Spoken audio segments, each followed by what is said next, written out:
उत्तराखंड के मुख्यमंत्री पुष्कर सिंह धामी एक बार फिर अपनी विधानसभा खटीमा पहुंचे और खटीमा के मुख्य चौक पर मुख्यमंत्री को खटीमा विधानसभा से बीजेपी प्रत्याशी पुष्कर सिंह धामी का कार्यकर्ताओं और स्थानीय व्यापारियों ने लड्डू से तोड़कर हार्दिक स्वागत किया और अभिनंदन किया। इसके साथ ही मुख्यमंत्री को विश्वास दिलाया कि लगातार तीसरी बार भी वो लोग मुख्यमंत्री पुष्कर सिंह धामी को खटीमा विधानसभा से भारी बहुमत से जिताकर मुख्यमंत्री बनाने का काम करेंगे।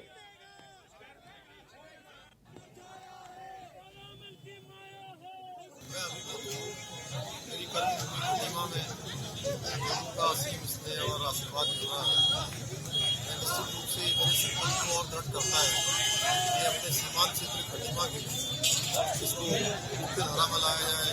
यहाँ पर बहुत सारी चीजें हैं उन सभी कामों को पूरा करूँ भविष्य में हम उसकी योजना बनाएंगे और खटीमा को एक मॉडल खटीमा बनाएंगे। तो लड्डुओं से तौलकर यहां पर पुष्कर सिंह धामी का स्वागत किया गया। इसके साथ ही जो भी खटीमा विधानसभा के कार्यकर्ता हैं उनका साफ तौर पर कहना है कि इस बार भी पुष्कर सिंह धामी की भारी बहुमत से जीत होगी। फिलहाल आगे बढ़ते हुए बात करेंगे प्रदेश में होने वाले विधानसभा चुनाव के लिए।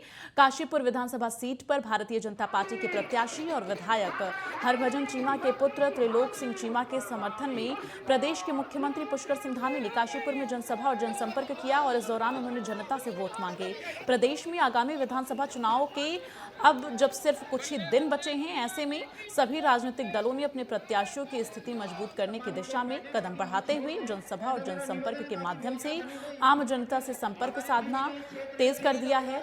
अपने तूफानी दौरे के तहत प्रदेश के मुख्यमंत्री पुष्कर सिंह धामी काशीपुर पहुंचे थे और काशीपुर में पहले उन्होंने सैनिक कॉलोनी में पहुंचकर काशीपुर से भारतीय जनता पार्टी के प्रत्याशी त्रिलोक सिंह चीमा के समर्थन में एक जनसभा को संबोधित किया, जिसके बाद उन्होंने काशीपुर के महाराणा प्रताप चौक से लेकर मुख्य बाजार होते हुए जिला चौक तक जनसंपर्क किया।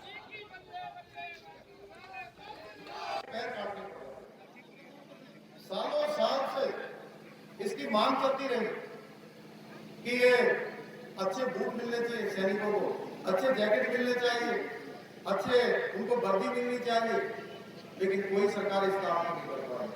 ये काम भी तब हुआ जब देश के प्रधानमंत्री के रूप में नरेंद्र मोदी जी ने काम करना शुरू किया। भाइयों बहनों, 1962 से लेकर आज तक हम हमेशा ये सोचते थे कि कभी चीन के साथ युद्ध होगा तो क्या होगा। हमारी सेना हमेशा से ही मजबूत रही है, हमेशा से ही दुनिया की सबसे बेहतर सेनाओं में से एक सेना रही है। सबसे बहादुर सेना अगर कहीं की मानी जाती है तो हिंदुस्तान की सेना मानी जाती है। वहीं पिथौरागढ़ जिले की डीडी हाट विधानसभा में केंद्रीय मंत्री स्मृति ईरानी ने जनसभा को संबोधित किया और जनता से भाजपा प्रत्याशी और कैबिनेट मंत्री बिशन सिंह चुफाल को एक बार फिर से विधानसभा भेजने की अपील की। और इस दौरान स्मृति ईरानी ने कांग्रेस पर करारा हमला किया और कहा कि कांग्रेस के पूर्व मुख्यमंत्री हरीश रावत ने डीडी हाट से बिशन सिंह चुफाल के सामने विधानसभा से चुनाव लड़ने की हिम्मत नहीं जुटा पाई। कांग्रेस पर तीखे वार करते हुए उन्होंने कहा कि कांग्रेस कोरोना काल में कहीं भी जनता के बीच दिखाई नहीं दी। उन्होंने गांधी परिवार पर निशाना साधते हुए कांग्रेस को रिमोट कंट्रोल से चलने वाली पार्टी बताया है। साथ ही उन्होंने कहा कि कांग्रेस जो है देश में सालों तक सत्ता में रही, लेकिन उत्तराखंड वासियों को उनके सपनों का उत्तराखंड बीजेपी के पहले पीएम अटल बिहारी वाजपेयी जी ने दिया। तो पूर्व पीएम अटल बिहारी वाजपेयी जी ने दिया, ये स्मृति ईरानी ने जिक्र किया और आज नरेंद्र मोदी उस उत्तराखंड को संवारने का काम कर रहे हैं। स्मृति ईरानी ने आगे ये भी कहा कि कांग्रेस सरकार के समय में मात्र 5% परिवारों के घरों में पानी पहुंचता था, लेकिन आज हर घर जल हर घर नल हमारी सरकार उपलब्ध करा चुकी है, वो भी बिल्कुल निःशुल्क। उन्होंने डीडी हाट से बिशन सिंह चुफाल की 6वीं जीत को निश्चित बताया है।